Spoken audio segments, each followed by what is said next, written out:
the Catalans, the Basques, the Galicians in the Basque.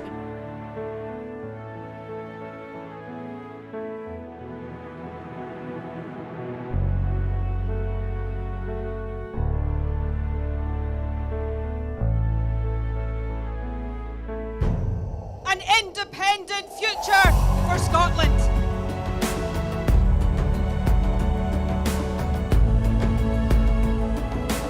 How quickly do you think a referendum can be arranged? Best practice demands that it should be 6 months.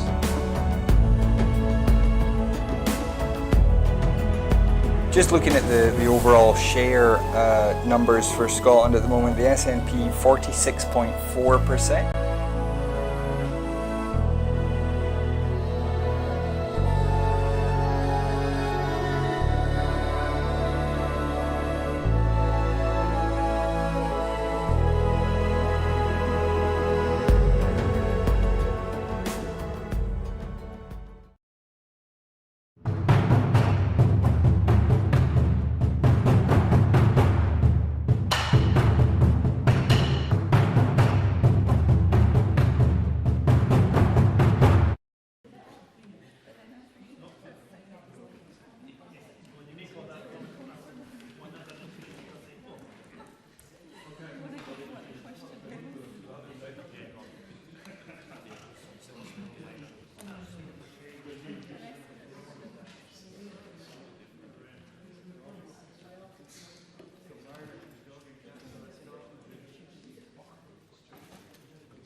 Good morning. Can I remind members of the COVID-related measures that are in place and that face coverings should be worn when moving around the chamber and across the campus?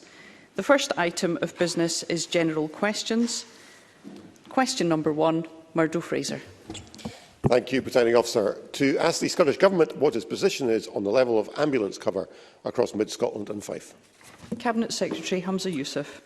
Cover across Fife from today until month end is an average of 92.4. In addition to this, we have additional resources planned and added as required. For example, 2 additional shifts in Fife tomorrow and similar across the weekend. This will be further supplemented with overtime as uptake will continue to grow throughout the month. Cover recently is 94.2 and across Fife specifically it's over 92.6. We have supported through £20 million of investment the service and recruiting an additional 296 frontline staff. Across Fife, this will equate to an additional 442 double-crewed ambulance hours every single week. Nationally, the Scottish Ambulance Service, of course, as we all know, is experiencing extraordinary demand and the NHS under significant challenge as a result. Excuse me, Presiding Officer. Despite the pressure coronavirus has brought upon our ambulance service, which serves some of the most rural areas in the UK, in 2020-21, crews responded to over 70% of highest priority calls in under 10 minutes and more than 99% in under 30 minutes. Murdo Fraser. Can I thank the Cabinet Secretary for that response? Constituents were raising concerns with me about the level of ambulance cover, particularly in rural areas, even before the COVID pandemic, and it's clear the situation is now much more serious despite the efforts of all ambulance staff. This morning's newspaper headlines make grim reading, with people now dying as a result of ambulance delays. This has become a national crisis. When will the Cabinet Secretary get a grip on this issue before more lives are needlessly lost? Cabinet Secretary. Can I say what I agree with Murdo Fraser is the scale of not just the challenge, but of course he is right to say that the newspapers, not just today, but I know there have been a number of cases that have been raised by members, do make for grim reading. He will not get a defence from me on some of those unacceptable waiting times. And the ambulance service, of course, too, is very much aware of that. What I want to try to give Murdo Fraser an assurance of is that nobody is sitting on their hands. That's why we have invested that additional 20 million.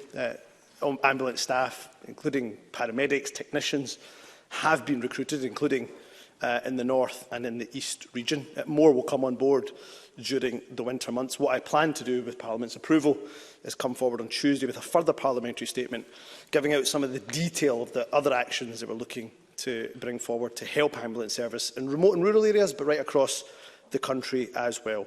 I'm happy of course, if there are specific instances or cases that members have that they'd like me to look at as Cabinet Secretary for Health, of course, any member can send me the details of those cases.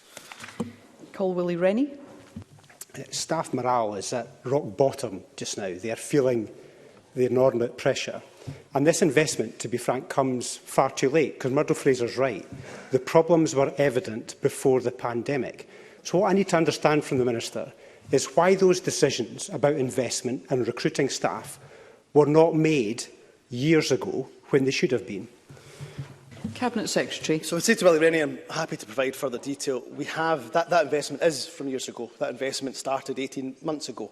So it started at the very beginning of the pandemic. He seems to be shaking his head, but I'm happy to provide him with that detail. So that is why we're now beginning to see that recruitment come through the pipeline, because that investment was made a while back. He is absolutely right to continue to raise the issues about morale, and that's why we have the Staff Wellbeing Hub, but anything more we can do to help morale. I know Unite the Union have raised some issues about morale, but what more can be done to help morale in the ambulance service? I'm more than happy to speak to them, take ideas from wherever they come from, but staff morale will be important, and we'll continue to invest in the ambulance service, and hopefully on Tuesday, with Parliament's approval, I can give further details of some of the other actions that we're looking to bring forward during this challenging phase. Question number 2, Mark Ruskell. Thank you. To ask the Scottish Government whether it will provide an update on what its position is on the proposed timetable changes set out by ScotRail in its Fit for the Future consultation. Minister Graham Day. Presiding Officer, as Mark Ruskell points out, ScotRail is conducting a public consultation on the proposed May 22 timetable, which closes on the 1st of October. And I would encourage everyone with an interest to make their views known. The proposed timetable would operate 100 services more than the current pandemic timetable, responding to changed travel patterns. ScotRail are of the view that the vast majority of customers will find either no change to their current service or that their service improves with a more regular interval between services, and so more trains being provided. But I recognise that there are some localised concerns about that, and as I say, I would encourage the public and members to make their views known through the consultation. Mark Ruskell. Can I thank the Minister for that response? ScotRail's proposed new timetable will result in some unacceptable cuts in services and extensions to journey times. This will impact, Minister, on people, particularly in Stirling, Dunblane, Perth and Kirkcaldy. I've been actively encouraging residents to share their views with ScotRail as part of the consultation. Later this month, I'll be hosting a meeting with constituents to better understand how these changes will impact them. Does the Minister agree that any significant changes in rail services must only be done after real and meaningful consultation with rail users? And does the Minister agree that ScotRail should accept my invitation to meet with rail users to ensure that their voices are heard? Minister. Presiding Officer, I very much commend Mark Ruskell for the approach he's taken to this, and yes, I would encourage ScotRail to engage. What I think I've said before is that I've never seen draft proposals contained within a consultation which are flawless or could not be improved upon. But I would say gently to Mark Ruskell that timetables are complex creatures, and when you revisit them, it's not as simple as simply restoring or tweaking component parts. I know he has very real concerns, as he's noted, about impacts on Perth and Kirkcaldy, for example. But Invergowrie and Glen Eagles in his region benefit greatly from the proposed changes. Unpicking some of the planned alterations could undermine those gains. Graham Simpson. Thank you, Presiding Officer. Can I ask the Minister if he plans to keep these timetable cuts when ScotRail is nationalised? Minister. Presiding Officer, as I've pointed out, this is a gain of 100 services from the present timetable. Timetables evolve. Mr Simpson knows that, and the whole point of this is to gradually build back, and in doing so, recognise the emerging travel patterns that we will see as people's return to work arrangements become more apparent and leisure activities become more apparent. So this is a baseline from which we can build and align the services with the need of the travelling public. Colette Stevenson. Thank you, Presiding Officer. Could the Minister provide information on any benefits that would potentially arise from the draft proposals that are being considered under the proposed timetable changes set out by ScotRail in its Fit for the Future consultation? Minister. Presiding Officer, briefly, I've already touched on Invergowrie and Glen Eagles' example. I think Dumfries would be another example that benefits from this. But I also recognise that there are areas which feel aggrieved about the proposals, and that's why it's important that everyone engages in this consultation. Question number 3, Liam Kerr. To ask the Scottish Government what its response is to the reported decline in air passengers travelling through Scottish airports. Minister Graham Day. Presiding Officer, in common with airports around the world, Scotland's airports have seen a collapse in demand throughout the pandemic. The restrictions in place on travel, both at home and abroad, were necessary, of course, to protect public health. Before the pandemic, Scotland was better connected with the rest of the world than ever before, and we're actively seeking to recover traffic and secure new routes, whilst also ensuring safe travel for passengers and airport staff. But in doing that, of course, we have to attempt to do this in a way that reduces carbon emissions from the aviation sector.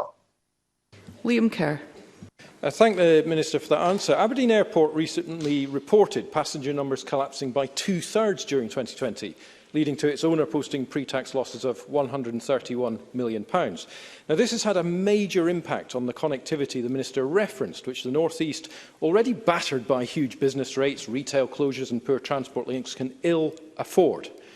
Other governments have recognised the strategic importance of aviation by putting support packages in place. Will this one? Minister. Presiding Officer, this is a problem that is affecting airports across the UK, and in fact, I think Aberdeen is faring better than some of our other domestic airports.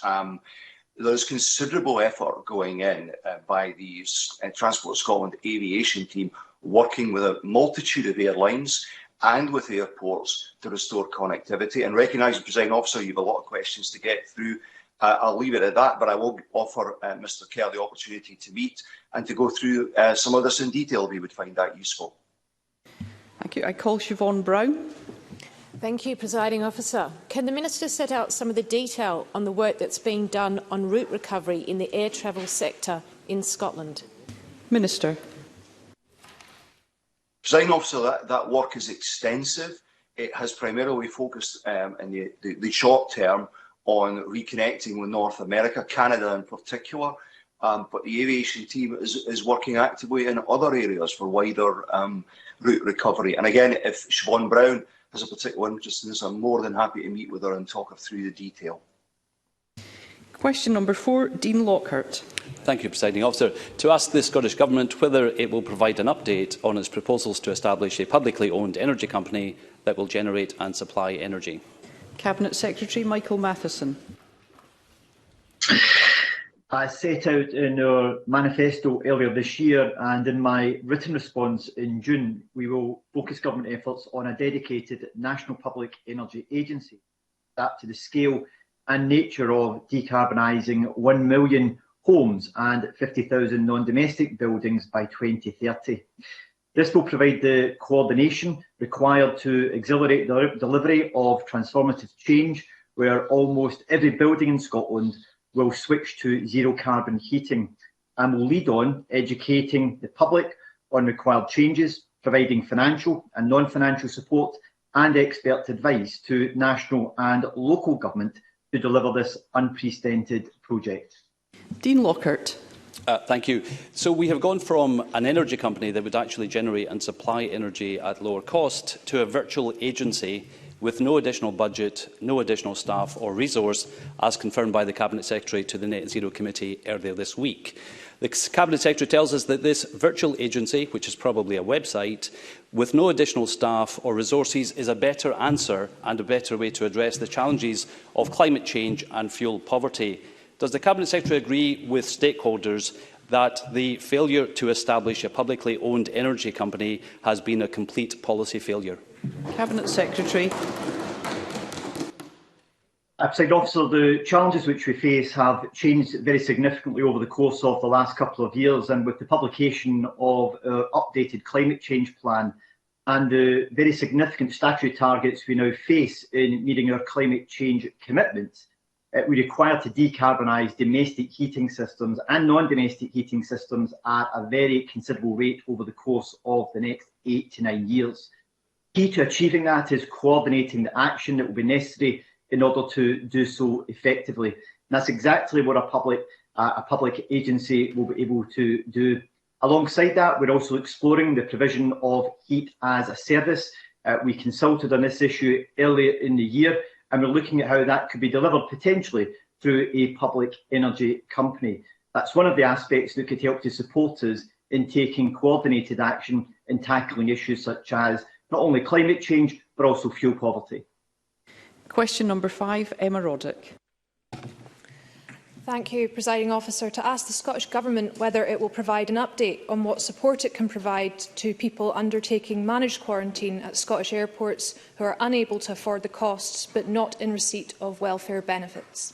Cabinet Secretary Michael Matheson. International travellers not receiving qualifying welfare benefits can contact Corporate Travel Management, the UK Government's travel agent, to access a deferred payment plan. This is only available to UK residents or students who have a visa to study in the UK. A repayment plan needs to be paid back in 12 monthly instalments. The Scottish Government have additional hardship measures in place beyond that of the UK Government. If a person residing in Scotland meets appropriate criteria and is unable to repay the debt, the Scottish Government will fully cover the costs of hotel quarantine and cancel the repayment plan. Emma Roddick. I thank the Cabinet Secretary for his answer. Given the inadequacies of the Universal Credit application and award systems, will an expansion of existing eligibility for Scottish Government support to those not on Universal Credit but struggling to pay the costs be considered? Cabinet Secretary. Presiding Officer, I can confirm to the member that we already have an extended list, so universal credit is only one of the benefits that we take into consideration if someone is having difficulty meeting the costs with managed quarantine. If they're on benefits such as if they receive child tax credits, work tax credits, housing benefit, income support, pension credit, income-based job seekers allowance, any income-related benefit, then we take that into account in considering whether we should cancel the repayment plan for them. Question number 6, Sarah Boyack. To ask the Scottish Government whether it will provide an update on how it will address the backlog in NHS dentistry. Minister Marie Todd. We're moving forward rapidly with NHS dental recovery and are supporting the sector to build back to a pre-pandemic level of activity. We've invested additional funding of £5 million to improve ventilation in dental premises and a further £7.5 million for the purchase of speed-adjusting handpieces.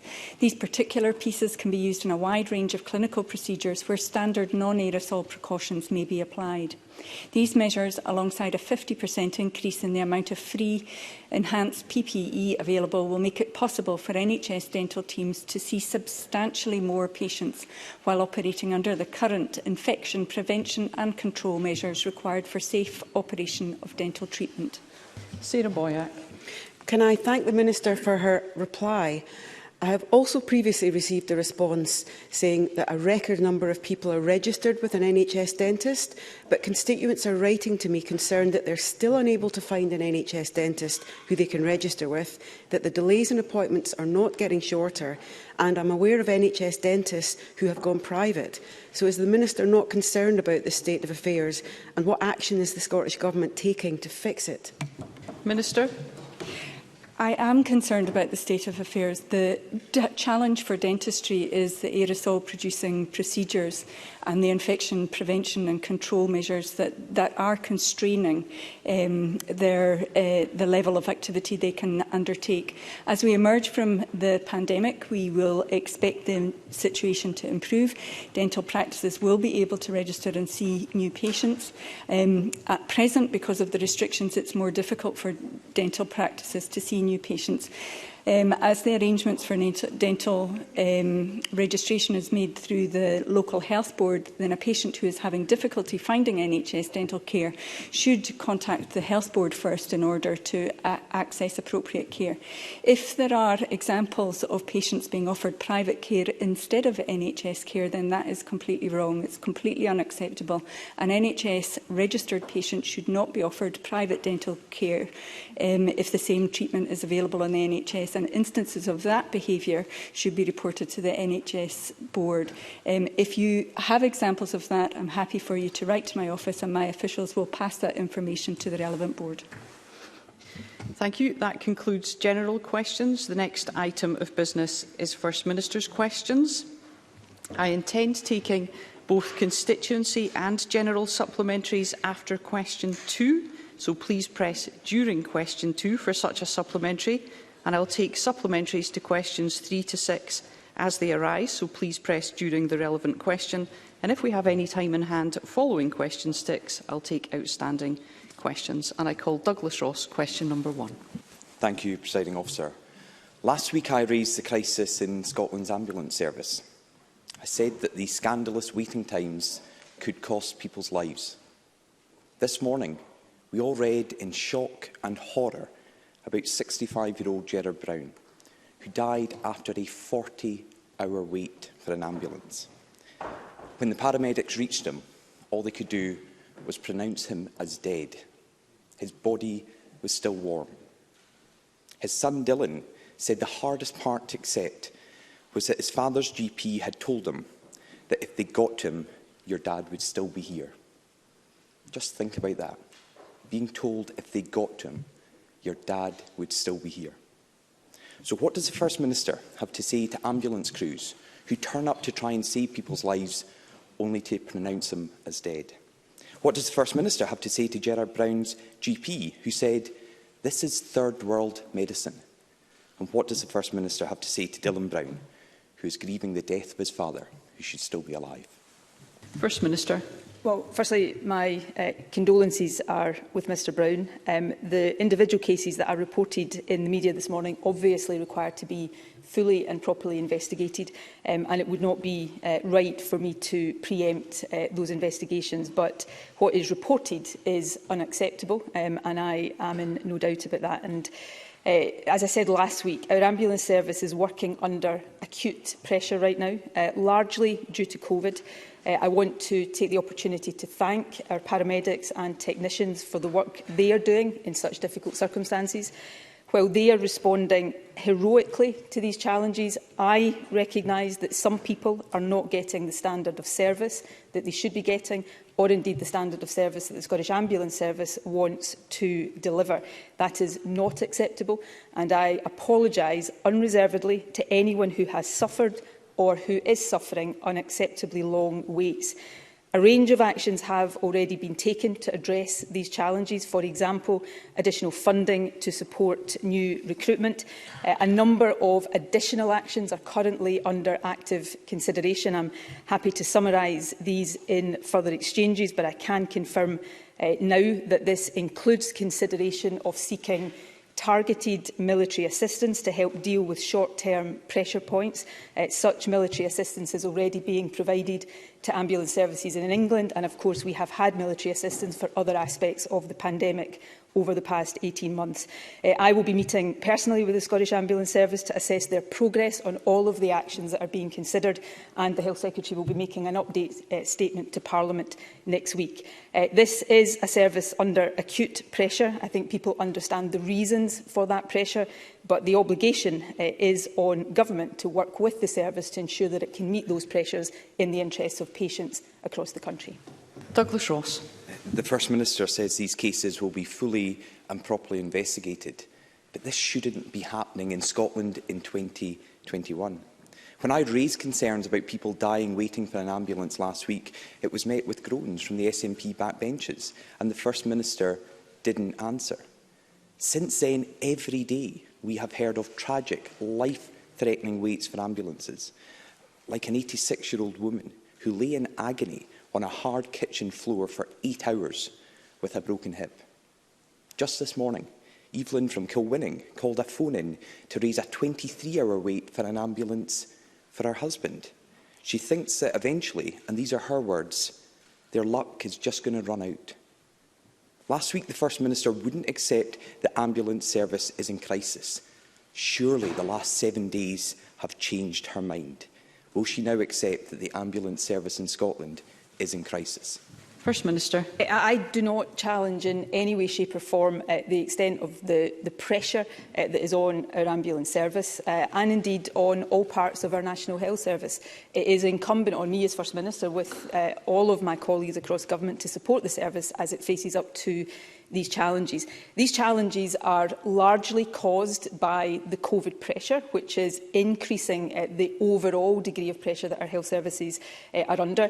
It is my responsibility to deal with these challenges in Scotland, obviously, but these are challenges mirrored in health services across the UK and indeed many parts of the world because of the realities of COVID. The fact that anyone in our country waits an unacceptable period of time for an ambulance when they need urgent care is not acceptable to me, and it's not acceptable to anyone. And that is why we will work closely and intensively with the ambulance service to support it to meet those challenges, which I would expect to continue for a period as the COVID pressure continues and, of course, as we go into the winter months.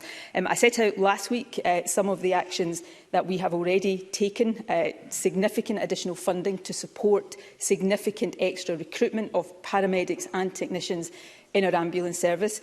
We are currently, with the ambulance service, considering a range of additional actions, more support for rural ambulance stations, alternative transport arrangements for lower risk patients to make sure that the ambulance service resource is there for higher risk patients, the deployment, for example, of more hospital ambulance liaison officers to help the transfer from ambulance to hospital and indeed the discharge, and temporary admission wards to again ease that bottleneck that is existing right now between ambulances and our hospitals. And as I said earlier on, we will consider seeking targeted military assistance. I do not in any way underestimate the extent of the challenge facing the ambulance service and, by extension, people across Scotland. This is the latest in a number of significant challenges posed to us as a result of this pandemic. Our responsibility is to take the action to support the service to meet that challenge, and that's what I am focused on, that's what the Health Secretary is focused on, and it is what the entire Government is focused on. Douglas Ross. I listened really carefully, and the First Minister, it seems, deliberately didn't accept that this was a crisis. This was the second week in a row I have asked this, and it is important that we recognise this is a crisis because admitting it matters.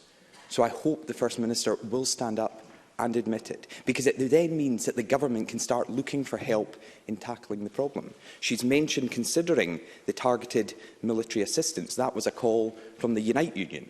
and they're also asking for the ambulance service to declare a major incident status, and we support those calls. But what about the Scottish Government?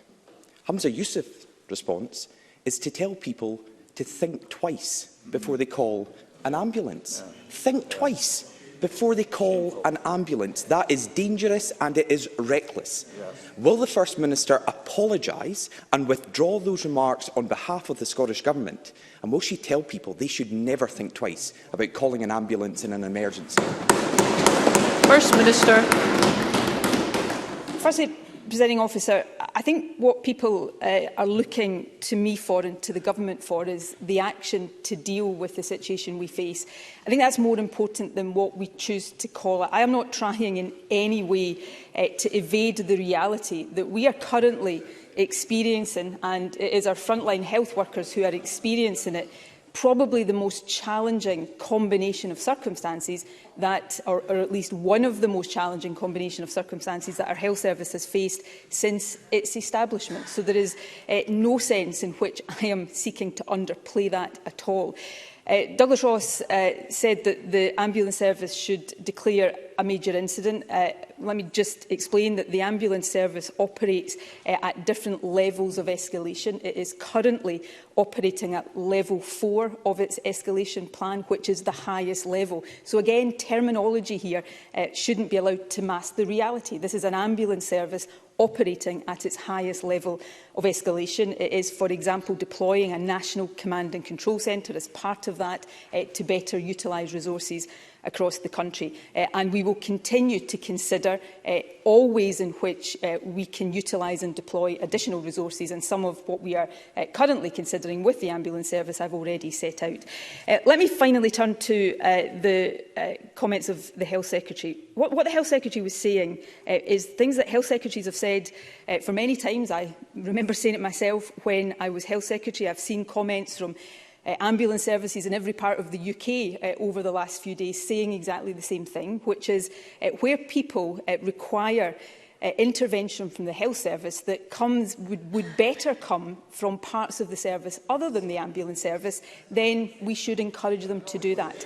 Where people consider that they need an ambulance, they should never hesitate in calling an ambulance if that is the intervention they think is required. And as First Minister, let me be very clear, the ambulance service is there to provide emergency assistance to those who need it. It is facing the most intense challenges, and some people are not getting the service that they should be. But the answer to that is for government and the service to work to make sure that they are meeting that, so that anybody who needs an ambulance doesn't feel that they should hesitate to phone an ambulance, and just as importantly, that they get the ambulance timorously as they have a right to expect. Douglas Ross.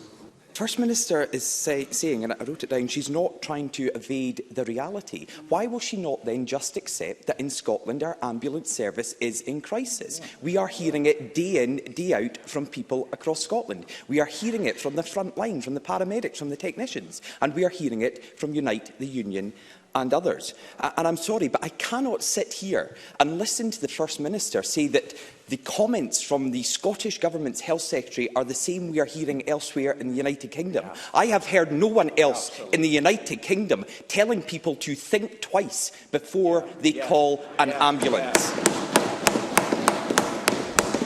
Because the way to tackle this extreme pressure is not to tell sick people to stay away. It's to give ambulance crews the resources they need to reach every patient while they're still breathing.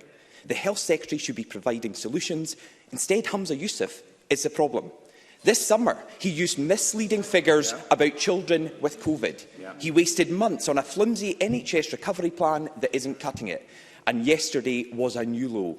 We had a Health Secretary who effectively told people, don't look after your own health. He actually said to them, think twice before calling an ambulance. With Scotland's NHS in crisis, isn't it the case that it's Humza Yousaf who needs to think twice before he speaks? First Minister. People watching this will draw their own conclusions from the tone and tenor of some of the remarks that are being made. Can can I stay on the substance of these issues, because these are really important issues for people across the country, and they have my full attention, as they have the Health Secretary's full attention.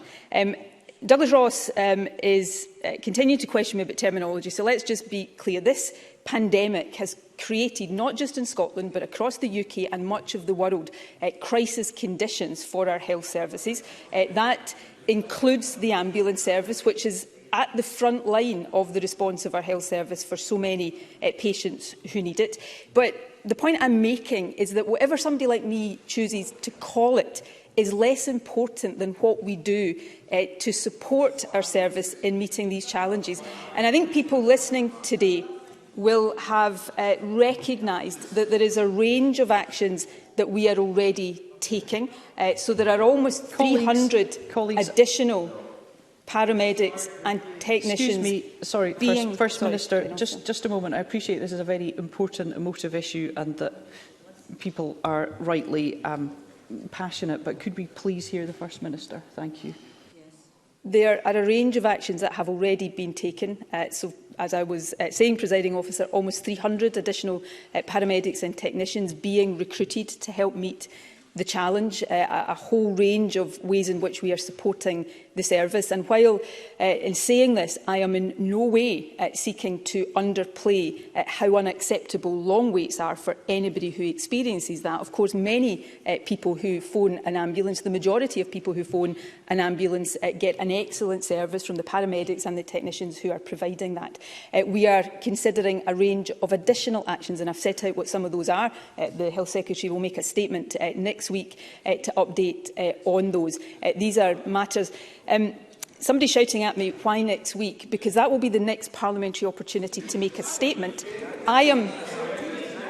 Douglas Ross is saying do it now. I am standing here right now setting out the things that we are doing. I and the Health Secretary will be dealing with this over the course of today, tomorrow, the weekend, into next week, for as long as it takes. So these are the steps that we are taking. We will continue to take these steps as governments right across the UK will be doing similar to support their services. We are in the most challenging set of circumstances that our health service has faced. My job is to make sure we support the service to rise to those challenges, and that's what I will focus on each and every minute of each and every day. Question number 2, Anna Sarwar. Presiding Officer, the First Minister has evaded this issue for weeks, and she tries to hide behind the pandemic. But let's look at the stats before the pandemic. Almost 1,000 cases where ambulance waited over 2 hours outside a hospital to transfer patients. Over 15,000 times the ambulance took over 2 hours to arrive to a patient, and a staff survey finding that 63% felt that the ambulance service was short-staffed before the pandemic. Please do not use the pandemic as the cover for your government's failures. The truth is, this is an avoidable human tragedy on a heartbreaking scale. Lillian Briggs broke her hip and had to wait 8 hours on the floor for an ambulance. Gerard Brown collapsed at home and died after waiting 40 hours for emergency services. Pandemic or no pandemic, there's a simple truth. No one should be left to die on the floor while waiting 40 hours for an ambulance. 40 hours. Lillian and Gerard's families have been courageous enough to go to the newspapers, but there are hundreds of families who haven't gone to the media, who are suffering in silence. So, First Minister, how many hours will it take for you to fix this? First Minister. I accept there were pressures on the ambulance service, as there were pressures on the entirety of our health service before this pandemic. But I do think anybody who suggests that the pandemic is not a significant contributory factor to what our health service is dealing with right now, I simply think is stretching credibility. The pandemic has created the most challenging conditions for our National Health Service, probably since the National Health Service was created. And that is being felt acutely in Scotland. It is being felt acutely in countries across the UK and the rest of the world. Our responsibility is to help the service meet those challenges. I'm very clear in my mind it is not acceptable for one person, let alone more than that, to wait anything like the times that some people are experiencing right now. That is why we are taking the actions that we are taking. There are right now over 1,000 people in our hospitals with COVID. That puts an additional pressure on our hospitals, and that feeds through into longer turnaround times for ambulance services. And of course, the ambulance service is often the frontline response for those who need hospital care for COVID or for anything else. So that is the reason for what we're experiencing right now. But my job is to provide the solutions. That is what we are seeking to do with the ambulance service. And Anas Sarwar's specific question, how many hours we are facing because of the pandemic and all that that creates. We are facing probably the most challenging winter for the health service and for society in any of our lifetimes. And therefore, for me to stand here and say in a number of hours we will do X, Y or Z, this is going to be a responsibility of government right through this winter to support our ambulance service, to support our accident and emergency departments, to support our wider health and social care services. Every day over this winter period, that will occupy my time, it will occupy the Health Secretary's time, and it will occupy the focus of the entire government. Anas Sarwar. I think the First Minister misses a key point. We are going to have extra pressure added by winter. And if we can't even handle the pressure pre-winter, imagine how hard it is going to be when winter arrives. That's the hard truth that the First Minister is trying to ignore. But let's be clear about this. Our NHS staff, paramedics and call handlers are being failed too. They're the ones having to answer those heartbreaking calls and tell patients there won't be an ambulance coming anytime soon. They're the ones having to turn up to homes to distressing scenes and expected to explain your government's failures. So let's listen to the staff. They're telling us there are not enough ambulances. They're telling us there are not enough staff in the ambulance service or at A&E. They're telling us there are not enough beds in our hospitals. But it's not just patients having to wait hours for an ambulance. They're also having to wait hours outside a hospital in an ambulance. And things are so bad that the British Red Cross has been drafted in to deliver humanitarian assistance at Glasgow's flagship hospital. I note what the First Minister said about the role of the British Army. So will the First Minister listen to calls from ambulance staff and Unite the Union, who have called for a major incident to be declared, for pop-up wards at emergency departments, and for the British Army to be drafted in? When will that happen? First Minister. As I said, I think in my first answer during this session, we are actively considering the detail of a request for targeted military assistance. It's important that we make that request in detail so that we know exactly what it is we are requesting from the military, and that is currently being prepared right now. On the issue of the call for a major incident, as I said to Douglas Ross, again, we're getting a bit lost in terminology here. The ambulance service is operating at its highest level of escalation. Because we don't call that major incident, it's called level 4 of their escalation, doesn't change the reality. And I would suggest that it is more important that we focus on the substance of what we are doing rather than perhaps have manufactured disagreements over the terminology. On the issue of pop-up wards, again, I think I said, be corrected if I'm wrong and didn't say this earlier on, Presiding Officer, but I referred earlier on to the consideration that again is underway right now around temporary admission wards. Why pop-up wards may not be appropriate because we're going into a winter period and that may not be the best conditions for patients, so we're looking at an equivalent which is temporary admission wards. So all of these things that we are being asked about today, we are already taking forward. This is an incredibly challenging situation, more so for those in the front line. And as I said earlier on, let me repeat my deep gratitude to those who are working on the front line of our National Health Service right now. But we will continue to take the steps and provide the solutions. We all know what the problem is. We may have a disagreement about what the cause of that problem is. My job, working with others, is to find the solutions. And that is what I am going to be focused on for as long as that takes. Anas Sarwar. You don't understand the urgency. You want to wait a week for a statement and then actions to follow that. You want to consider options about what happens with the British Army. How many more Lillian Briggs need to happen in the next week before we take urgent action?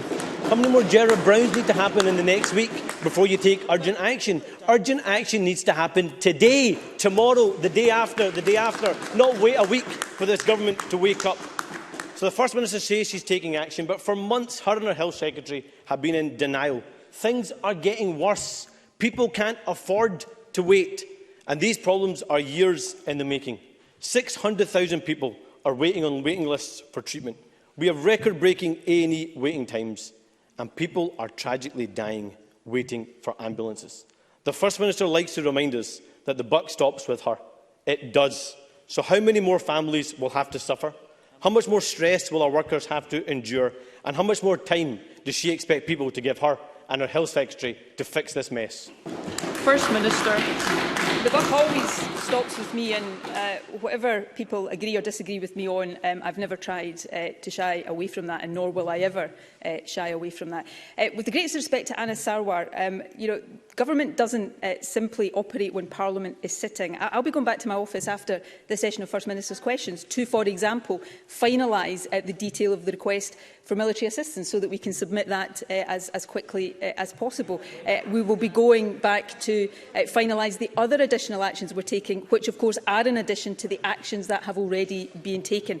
Government is literally a 24-hour-a-day responsibility, and we will continue to deal with these things in that manner. I don't shy away at all from how difficult this is. I will not be the only leader of a government right now that is dealing with these issues. Health ministers, governments all across the world are dealing with these challenges right now. Our job is not, though, just to describe the problem. Our job is to provide the solutions, and that's what my government is absolutely focused on doing. Now move to supplementary questions, and I call Jenny Minto. Sorry, apologies, Presiding Officer. The UK Government has now confirmed that it again intends to delay post-Brexit food and farming import checks. Once again, Scotland's vital food and farming sector finds itself paying a price for the Tories' extreme Brexit plans. Does the First Minister share my concern that this last-minute delay highlights that the Tory Government has no real solution to the Brexit issues it has created and is just kicking the can down the road once again? First Minister. Yes, I think that is absolutely correct. We have been warning about the implications of not just Brexit, but a hard Brexit now for months and months and months. And just this week, of course, as the member rightly says, we've seen a further delay to the necessary infrastructure, although deeply regrettable infrastructure that needs to be in place to support some of this. And it is, of course, our food and drink sector, our agriculture sector that are paying the price for this. So I very much hope to see the solutions put in place to alleviate the situation as quickly as possible, but I don't think anybody should be in any doubt that these sectors are going to be facing the inescapable consequences of Brexit for some time to come, and that of course is the responsibility of the Tory Government at Westminster. Alexander Stewart. Presiding Officer, many across my region have participated in Age Scotland's big survey for older people, which revealed more than half reporting that the pandemic had made them lonely. 1/3 felt that their mental health had deteriorated, and 1/3 felt that they were fed to be a burden to society, but a staggering 71% being targeted by phone scammers. First Minister, these figures make grim reading, and they are a reminder of how marginalised older people feel in our society. Therefore, what further action will the Scottish Government put in place to make sure that these trends are reversed? First Minister. Well, the impact of the pandemic on older people and the impact on loneliness and isolation, I think, is well understood. There's a range of different ways in which we need to seek to tackle and address that. We have one of the things we've done, which I know was narrated In the Audit Scotland report just this week about COVID spending, we have spent disproportionately compared to other parts of the UK on support for the charity sector, because many of these charitable and third sector organisations provide a lot of the frontline support, and we will continue to provide as much support there as possible. Of course, all of us as individuals have a role to play in trying to make sure that we are looking out for and looking after some of the most vulnerable people in our own lives, whether that's family members, friends, neighbours, and therefore, particularly as we go into the winter months, I think it's incumbent on all of us as citizens to think about what we're doing to try to alleviate the loneliness and isolation that older people in particular will be feeling. Michael Mara. Thank you, Presiding Officer. In the last 24 hours, Unison members at the University of Dundee informed management that they will take 5 days of strike action starting in the first week of teaching of the new term. Proposed changes to the university pension scheme will hurt only the lowest paid of staff, disproportionately female workers, and could result in workers losing up to 40% of their pension. Will the First Minister personally intervene to bring parties back to the table to stop these workers being thrown into pensioner poverty and to avoid disruption to the education of a generation of young people who have already lost so much? First Minister. These are obviously matters for universities, which of course are substantially government funded but independent institutions, but I would strongly encourage them to get round the table with unions and with workers in order to find solutions that do not penalise staff in the ways that have been set out, but also ensure that there isn't disruption to education. So I will unequivocally call on our universities and trade unions to get round the table and find solutions. Ross Greer. Thank you, Presiding Officer. The Scottish Qualifications Authority yesterday published an update on the arrangements for next year's qualifications and assessments. It appears that some kind of provision for direct appeals will be maintained, which is welcome. Does the First Minister agree that any appeal provision must be free and we cannot return to the previous system whereby the SQA charged a fee for appeals, resulting in them being used disproportionately to the advantage of pupils at private schools versus those in the public sector? First Minister. Well, no decisions have yet been taken for the longer term around the appeals system. Obviously, these issues will be considered in line with some of the broader issues that are being considered around assessment and exams. But I do agree in principle that it is important that we have an appeal system that is accessible for young people, and this may be one area, and there are many of these areas where changes that have been made, that have been necessitated by the pandemic, are good changes that we should look to keep and to build on, and I'm sure all of these things will be taken into account as decisions are taken for the longer term. Liam MacArthur. Thank you. NHS Orkney has written to those engaged with CAMS in my constituency, warning that a lack of capacity will lead to delays in people not being seen over the coming months. Young people are being directed towards local third sector organisations, but there's understandable anxiety about the impact this will have on the mental health of many young people in Orkney. NHS Orkney are in the process of recruiting additional staff, but can I urge the First Minister to engage with NHS Orkney to ensure that gaps are filled in the interim so that young people in Orkney get the support they desperately need? First Minister. Yes, I'm happy to undertake that we will engage with NHS Orkney to provide whatever support we can. Liam MacArthur is right to point to the fact that there is already record numbers of people working in our mental health services, and there is recruitment underway across the country, but as he says, also in NHS Orkney. But it's important that we provide support to fill any interim gaps, and therefore I'll undertake to ask the Health Secretary to have that conversation and write to him once he's had the opportunity to do so. Jamie Green. Thank you. Back in 2016, Nicola Sturgeon declared that her government's intervention at Ferguson Marine in Port Glasgow was going to be an incredible triumph. She said at the time it was living proof of how the SNP stands up for Scottish jobs. In 2019, the yard was forcibly nationalised, despite much protest and warnings that it would be a complete disaster. First Minister, which bit of welding together Scotland's future ferry fleet in Romania is standing up for Scottish jobs? First Minister. Well, what I would say is that due to this government's interventions at Ferguson's, there are hundreds of people working at Ferguson's today that wouldn't be working at Ferguson's because it wouldn't still be operational had we not intervened in that way. Ferguson's is on a journey to recovery. It has a way to go in that journey. I think that is self-evident. Its priority is on completing the 2 ferries currently under construction and, of course, continuing the work to make sure it is in shape to compete successfully for contracts both domestically and further afield in future. And we will continue to support the yard in that vital work. But let's be in no doubt, but for the actions this government has taken, Ferguson's doors would be closed right now and those hundreds of workers there would not have a job. Question number 3, Alex Cole-Hamilton. Thank you. To ask the First Minister how the Scottish Government will support the Scottish Ambulance Service in coping with reports of unprecedented pressure that is resulting in significant increases to waiting times. First Minister. Obviously, Presiding Officer, I have covered much of this already in previous answers, but the ambulance service, like other areas of the NHS, is under considerable pressure as a result of the unprecedented demand, which is caused largely by the impact of the pandemic.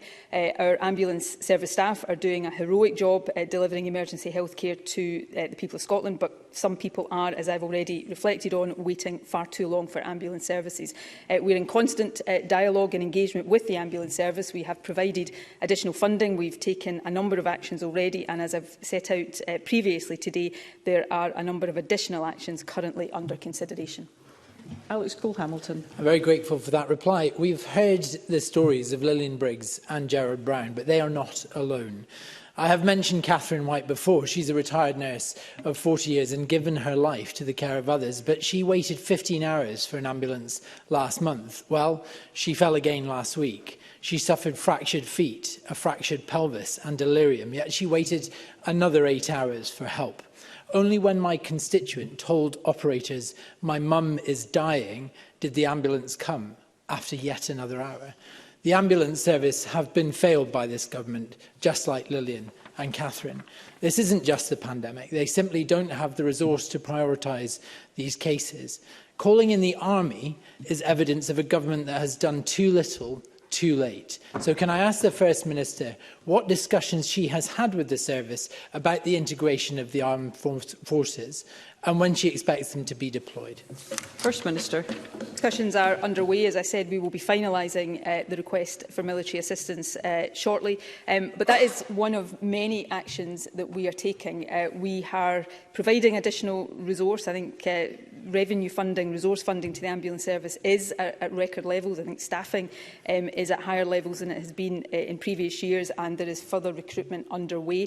There's also, because the problems that the ambulance service are facing are to some extent caused by pressures elsewhere in the National Health Service, not least in our accident and emergency departments. So there is also a lot of work being done there to try to alleviate those pressures. So we will continue to take the actions that are necessary to support those who work in the ambulance service, provide the level of service that patients demand and have a right to expect. I have said already today that I don't think it's acceptable for anybody to wait the kinds of periods that are being reported right now. It is not acceptable, even during pandemic conditions, which is why we are focused on finding the solutions to allow the ambulance service to provide the level of response that they want to and people have a right to expect. Sue Webber. Thank you, Presiding Officer. What's clear is what the pandemic has done is that it has exposed the weaknesses that were there before. We've heard concerning reports from NHS staff that the Golden Jubilee, Stob Hill Hospital and the Royal Hospital for Children are seriously understaffed, struggling to cope with the volume of patients, and treatment at each hospital site is now severely limited. Can the First Minister confirm if any departments have been closed to new patients and if elective surgery has been stopped in any of those hospitals? First Minister. The decisions to pause temporarily elective surgery to enable them to deal with emergency services. Again, that is not something that is simply happening in Scotland. We are seeing that happen in parts of the health service across the UK because of the pressure of COVID. And we will continue to support the health service to take the decisions that they consider are appropriate to provide care to people who need it. But be under no doubt, our objective is to get the health service operating again again in a way that it can deal with the pressures of COVID without that having an impact on non-COVID and elective services. That's what the recovery plan is focused on, and we will continue to support the health service to do that. But at the heart of this, of course, is the imperative to get COVID cases down so that as that pressure reduces, the health service can get more and more back to normal. And that brings us back to the central messages to everybody about all of the mitigations that we all have to follow to make sure we keep COVID cases on a downward track. Paul O'Kane. Between 2016-17 and 2019-20, over 11,000 ambulances were sent out with a single crew member, an increase of nearly 39%. When the First Minister was Health Secretary, she said that she would take action to eliminate rostered single manning and that ambulances should be double crewed, with at least one member of being a paramedic unless in exceptional circumstances. Those are her words. In the midst of this crisis in our ambulance service, will the First Minister tell the Chamber how many ambulances have been single-crewed since the start of the pandemic and why her government has failed to eliminate the practice as she pledged 13 years ago? First Minister. I don't have that information in front of me. I will undertake to provide that information. But we did effectively eliminate single crewing. And because when I became Health Secretary, it was at unacceptably high levels. And therefore, it is the case that ambulances are single crewed only in exceptional circumstances. During a global pandemic, we will face exceptional circumstances literally on a daily basis. But the routine rostered single crewing that was endemic under previous administrations was dealt with by this administration, and we will continue to make that a priority as we come out of and recover from the pandemic. Question number 4, Bill Kidd. Thank you, Presiding Officer. To ask the First Minister whether she will provide an update on the preparations for COP26. First Minister. But we're working closely with a range of partners to deliver a safe and successful COP26. Reviews into Police Scotland's preparations, including a recent report from Her Majesty's Inspectorate of Constabulary, offered a high degree of assurance around the ability to balance business as usual policing with COP26 operations. The transport demand strategy is in place, and the COVID adaptation plan developed by Chief Medical Officers from the Scottish and UK governments will be published shortly. I had a meeting yesterday with the United Nations Executive Director on climate change to consider some of the broader issues around the COP26 negotiations. Bill Kidd. Thank you, First Minister. The Conference for Youth has always been funded by the Government of the UN member state hosting COP. So can I ask the First Minister what discussions she's had with the UK Government regarding their decision not to fund the conference? And can I put on record my thanks that the Scottish Government has stepped in to ensure that the voices of young people who have been so important in pushing for change aren't lost? First Minister. I don't know why the UK Government has decided not to fund the Conference of Youth. I do understand that's the first time the host nation has not done so, but I'm not particularly interested in the reasons for that. I think it's important that the voice of youth is heard. Therefore, I was pleased to confirm that the Scottish Government will fund the Conference of Youth, which brings young people from, I think, 140 countries together in the days leading up to COP to formulate and then present their demands to world leaders. And it will be a good opportunity from young people across Scotland to take part in that, and it will ensure that the voice of children and young people is heard loudly and clearly during the COP discussions. Question number 5, Tess White. Thank you, Presiding Officer. To ask the First Minister what action the Scottish Government is taking to prevent cyber attacks on public bodies. First Minister. We work closely with public sector bodies to raise the baseline standard of cybersecurity in line with guidance from the UK National Cyber Security Centre. A dedicated policy team, together with a range of partners, are delivering the strategic framework for a cyber-resilient Scotland across public, private and third sectors to further build our cybersecurity and resilience capabilities. The Government shares cyber threat intelligence, including those during real-time incidents, as part of its early warning process. It provides regular training, advice and support to the public sector, encouraging regular exercising and cyber incident response planning. Tess White. First Minister, Audit Scotland has warned that cybercrime is a serious risk to Scotland's public sector, with 27 separate attacks recorded since 2017. Given the considerable cost to the public purse of the ransomware attack on the Scottish Environment Protection Agency in December 2020, as well as the ongoing impact on its operations, is the Scottish Government satisfied that public bodies have achieved the standards set out in the Scottish Public Sector Cyber Resilience Framework? First Minister. Well, can I firstly thank Audit Scotland for the work it has done here. Though with the greatest respect to Audit Scotland, I don't think any government is under any illusion about the threat of cyber attacks in our countries to the public sector, the private sector and indeed to governments themselves. It's a risk that we take extremely seriously. There have been some very significant cyber attacks happening to public sector organisations in Scotland, SEPA obviously being a case in point. The question, which I think is a reasonable question, are we satisfied that the public sector organisations are taking all of the appropriate steps? We are working with them to ensure that is the case. I think I would hesitate, and I think probably every government should hesitate to sound as if they are complacent about this, because it is a real and present and ever-changing and evolving risk. So we must make sure that on a day-to-day, week-to-week basis, we are providing the protections and supporting the public sector to do likewise, and we will continue to do that. Christine Graham. Sorry, Presiding Officer, I thought we were going to finish. First Minister, Fair Work joint statement on COVID agreed between the Scottish Government and organisations such as COSLA, STUC and Institute of Directors states... Sorry, Ms Graham. I think there's been a slight understanding. I'm taking supplementaries on these specific questions as we go along, but there may be an opportunity it wasn't to that. later. No, I thought we were on to generals. Oh, Thank you. Thank you very much. In that case, we'll move on to question number 6. Pauline McNeill. Thank you, Presiding Officer. To ask the First Minister what the Scottish Government's response is to analysis by Her Majesty's Inspector of Prosecution in Scotland, suggesting that the Crown Office is masking the time taken to decide on criminal prosecutions. First Minister. The report from Her Majesty's Inspector of Prosecutions is an inspection of the management by the Crown Office and Procurator Fiscal Service of criminal allegations against the police. The report rightly recognised that the public should be reassured by the robust scrutiny which is applied by prosecutors to on-duty criminal allegations against the police.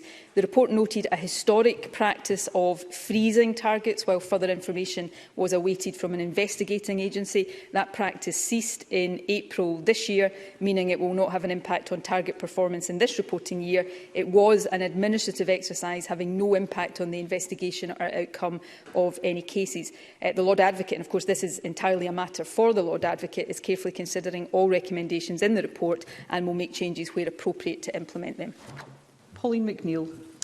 I thank the First Minister for the answer, and that she acknowledged that the practice only ended in April 2021, because the analysis from the watchdog, the Inspectorate of Prosecutions in Scotland, revealed significant concerns that the Crown Office's criminal investigations against the Police Division had been setting cases to show it was meeting targets for investigation and prosecution by freezing cases and ignoring the time taken when it was frozen.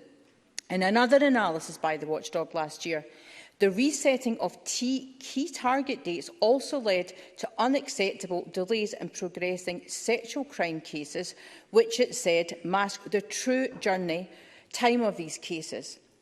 So it's a seriously concerning practice to find this out, and it does obviously look as if the Crown Office are trying to make the performance look better than it actually was. So I think it's a serious matter. I just asked the First Minister if she would join or agree with me that there must be no return to such a practice, and that transparency is vital in our Crown Office and Prosecution Service to ensure public confidence. First Minister. Yes, I do agree with that, and I'm sure the Lord Advocate, were she here, would fully agree with that as well. As I said in my original answer, this was an administrative practice. I'm assured that it had no impact on the investigation or outcome of cases. Often the Crown Office, in cases like this, but in cases generally, will require to have information from other investigating agencies. That might be sometimes the Health and Safety Executive, for example, and that has an impact on its ability to pursue cases. But I think Pauline McNeill is right in terms of what she says about transparency. These are matters for the Lord Advocate. I know she will be considering the report carefully, and I'm certainly willing to ask her to write to Pauline McNeill with more detail of the action in due course that she intends to take in light of this report. Thank you. That concludes First Minister's questions. We will now move on to members' business, and I ask members to leave the chamber quietly. Thank you.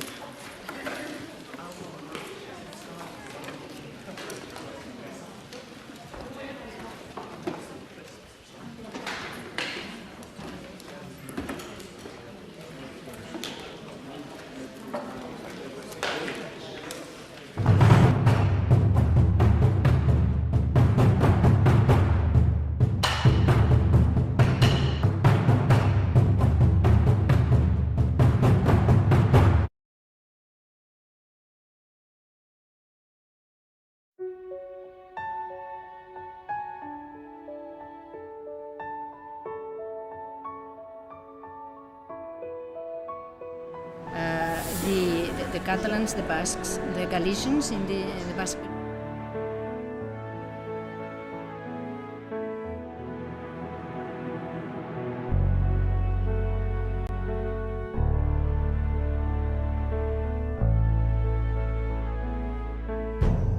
An independent future for Scotland.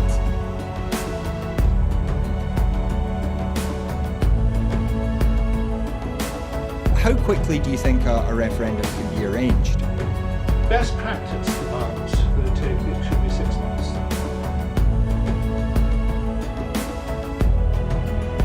Just looking at the overall share numbers for Scotland at the moment, the SNP 46.4%.